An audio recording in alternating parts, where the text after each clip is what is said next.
Tinggal di negara yang menjanjikan mimpi dan kebebasan, Nur al-Maleki hanya ingin hidup bebas seperti teman-temannya. Tetapi hidupnya harus berakhir oleh seorang yang seharusnya melindunginya.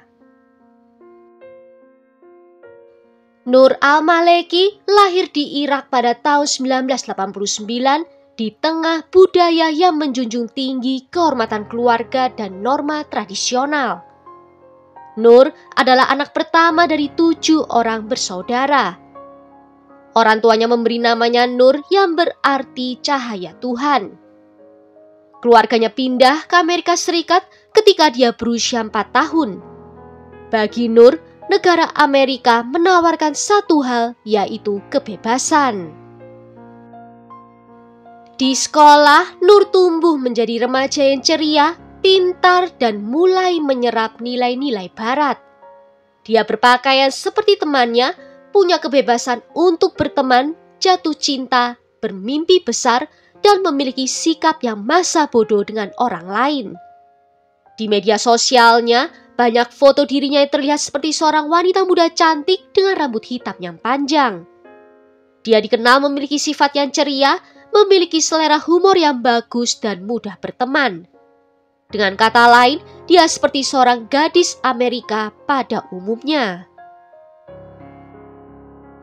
Tetapi di balik senyumannya, Nur hidup dalam tekanan. Ayahnya, Faleh, tetap memegang teguh nilai-nilai tradisional Irak dan melihat perubahan dalam diri Nur sebagai bentuk pemberontakan. Di rumah, Nur menjalani kehidupannya 180 derajat yang berbeda saat dia di luar. Dia tunduk pada orang tuanya, seringkali diwajibkan untuk merawat ke-6 saudaranya yang lebih muda. Nur harus selalu mengikuti perintah ayahnya atau mengambil resiko akan dipukuli. Ayahnya yang berusia 49 tahun adalah seorang pria yang sangat ketat dan mendominasi. Menganggap tidak pantas baginya untuk bersosialisasi dengan pria mengenakan celana jeans atau memposting foto dirinya di media sosial. Baginya, Nur mulai kehilangan arah dan disitulah konflik mulai tumbuh di antara mereka. Kehidupan Nur akan semakin berubah ketika dia harus menikahi seorang pria yang dipilih oleh orang tuanya untuknya di tanah airnya di Irak.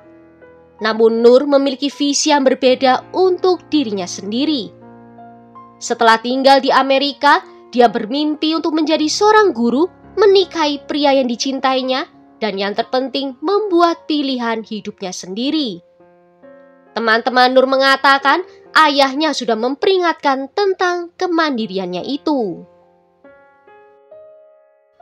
Orang tuanya lalu menyuruh Nur untuk pergi ke Irak dengan mengatakan kepadanya bahwa mereka perlu mengunjungi kerabat yang sakit, tanpa mengetahui alasan sebenarnya dari perjalanan itu untuk menikahkannya.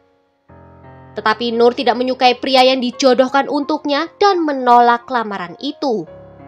Nur kembali pulang ke Amerika dan masih tetap tinggal dengan keluarganya. Namun setelah sekembalinya dari Irak, suasana di rumah dipenuhi dengan ketegangan. Di bulan Mei tahun 2008, ayah Nur menemukan foto diri putrinya dengan teman-teman pria di MySpace dan dia tidak menyukainya.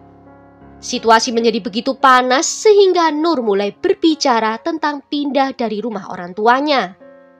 Suatu hari, ketika Nur membawa mobil keluarga untuk mengunjungi sepupunya, ayahnya melaporkannya kalau mobil itu dicuri.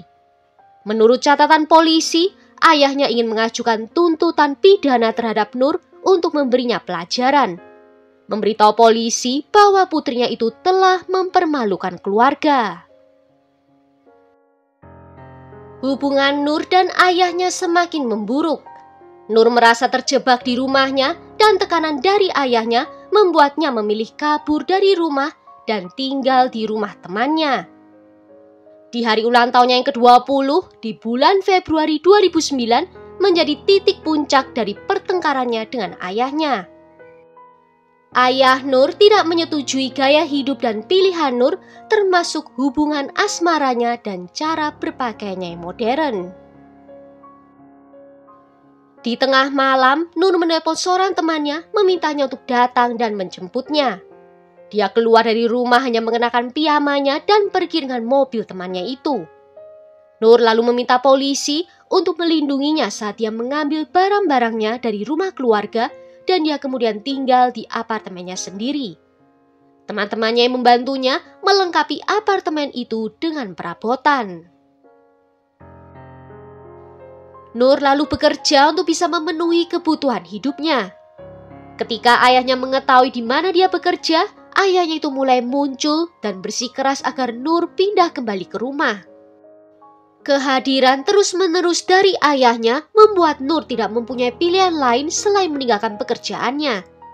Dan tanpa sumber penghasilan, dia terpaksa kembali ke rumah orang tuanya. Nur kemudian jatuh cinta dengan seorang pemuda keturunan Irak Amerika bernama Marwan Amar. Dia merasa dilihat, didengar, dan diterima, sesuatu yang tidak dia dapatkan dari keluarganya.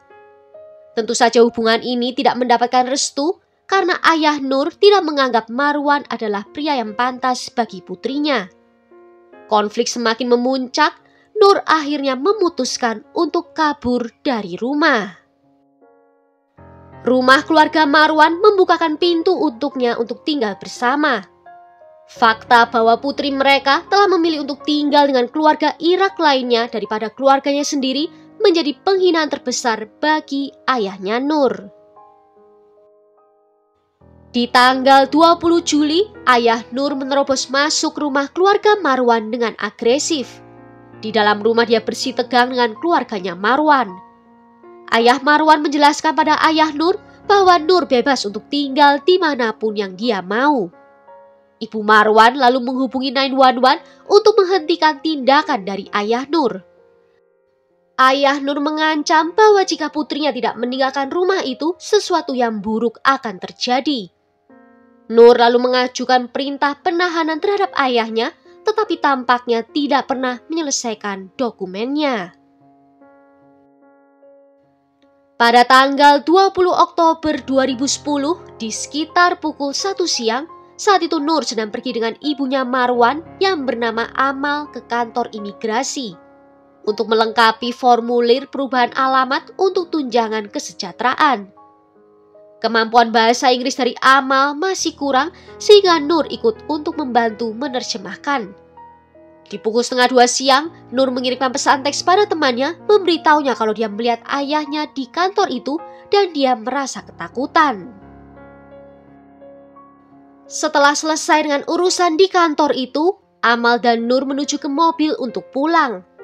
Mereka berjalan di sepanjang trotoar dan mulai menyeberangi tempat parkir. Tiba-tiba, Amal melihat sebuah mobil yang datang tepat ke arah mereka.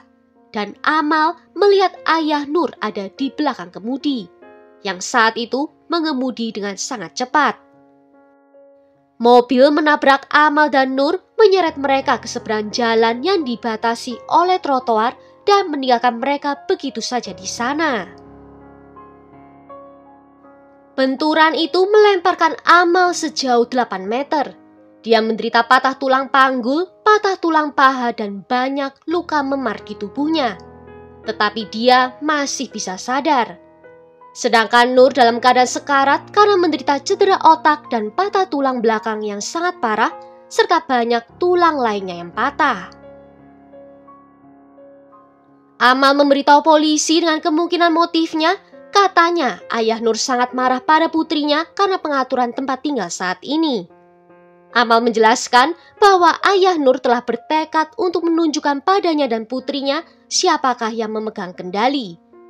Diketahui dalam beberapa menit setelah ayah Nur melarikan diri dari tempat kejadian, dia sempat berbicara melalui telepon selulernya kepada istrinya, putranya, dan 2 anggota keluarga besarnya. 3 orang detektif pergi ke rumah keluarga Al-Maleki di pukul 5 sore. Sekitar 3 jam setelah penyerangan itu terjadi. Saudara laki-laki Nur yang bernama Ali membukakan pintu. Dia memberitahu detektif bahwa keadaan di rumah semakin tegang sejak Nur kembali dari Irak. Ayahnya mengatakan kalau Nur telah mempermalukan keluarga dengan meninggalkan perjodohan. Juga menyebut Nur tidak menghormati orang tuanya dan terus menolak nilai-nilai tradisional Irak. Pemuda ini juga menyebutkan ayahnya sebagai seorang penjudi kronis yang suka sering mengunjungi kasino India di daerah Phoenix. Dia bersumpah kepada detektif bahwa dia tidak tahu apa yang telah menimpa pada saudara perempuannya. Dia menyebutkan bahwa melihat Nur berada di rumah sakit benar-benar menghancurkan hatinya. Sedangkan Ibu Nur mengaku bahwa di waktu kejadian itu, dia dan suaminya sedang membeli obat di sebuah apotek. Pada tanggal 21 Oktober, polisi mengeluarkan surat perintah penahanan untuk ayah Nur dengan 2 tuduhan penyerangan yang berat. Detektif lalu kembali ke rumah Ali di tanggal 26 Oktober untuk wawancara lanjutan dengan Ali dan ibunya. Detektif telah memeriksa catatan telepon yang menunjukkan bahwa ayah Nur terus berhubungan dengan keluarganya di sekitar waktu penyerangan.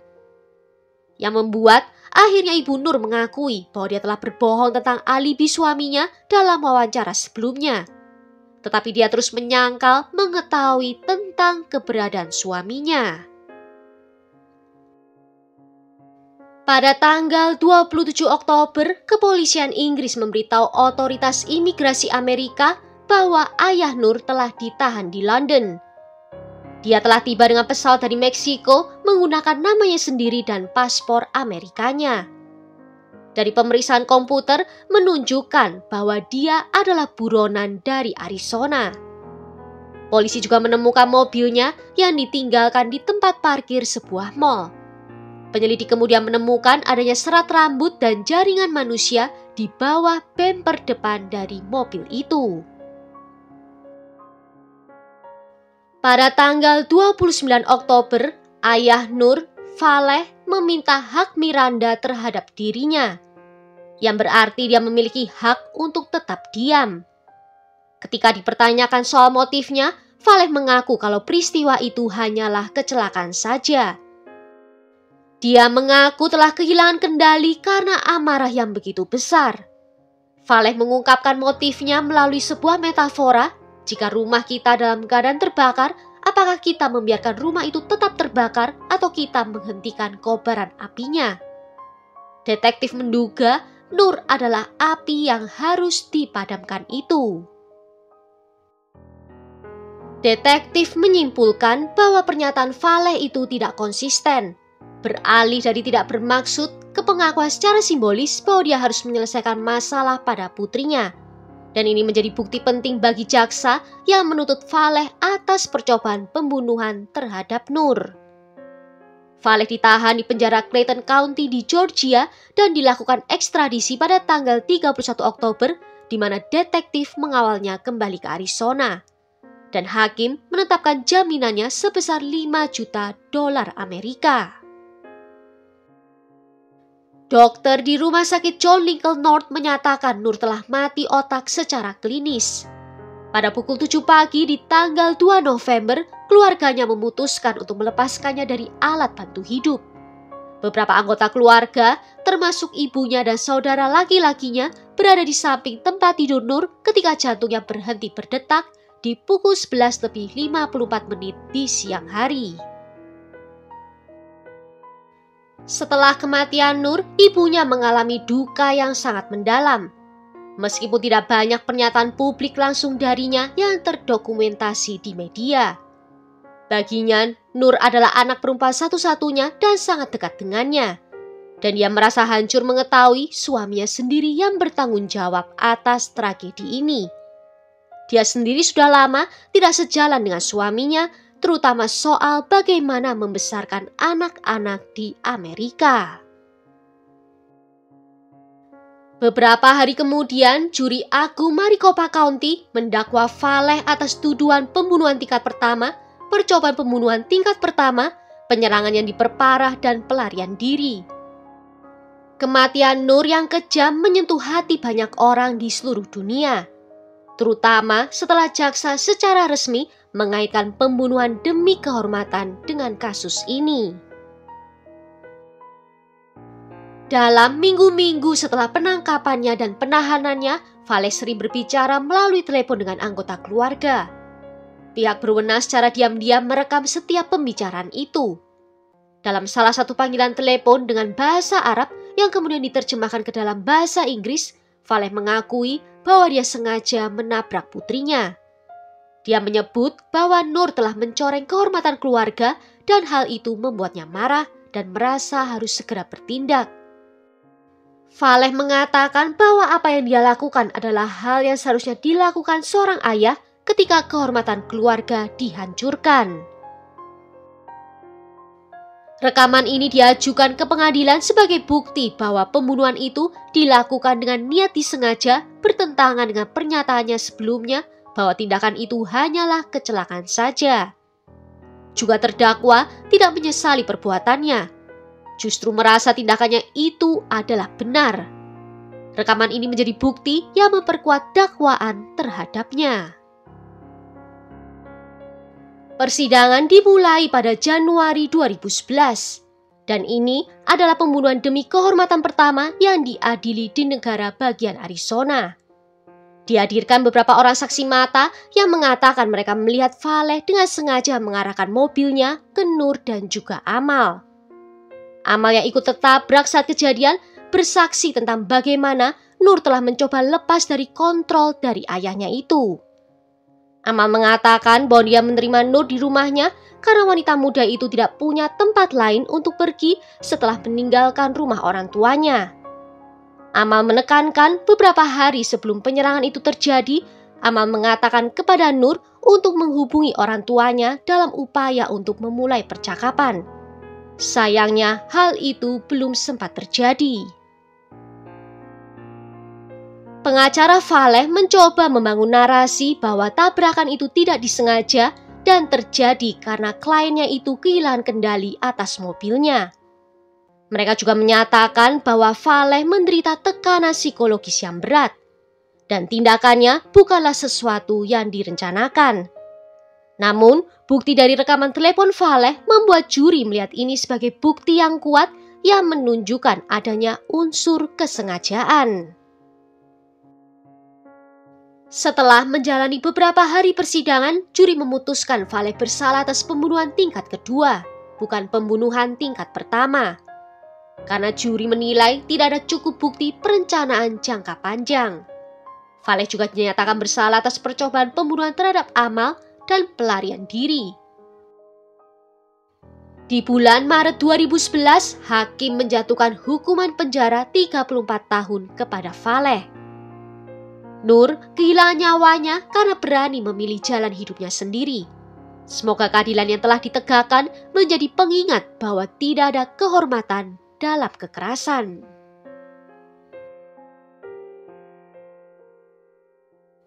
Well, sampai di sini dulu kisahnya. Tulis ya pendapat kalian tentang kasus ini di kolom komentar. Jika ada yang mau request kasus, juga bisa menuliskannya di bawah. Akhir kata terima kasih kalau sudah nonton video ini sampai akhir. Sampai jumpa di video berikutnya. Ciao!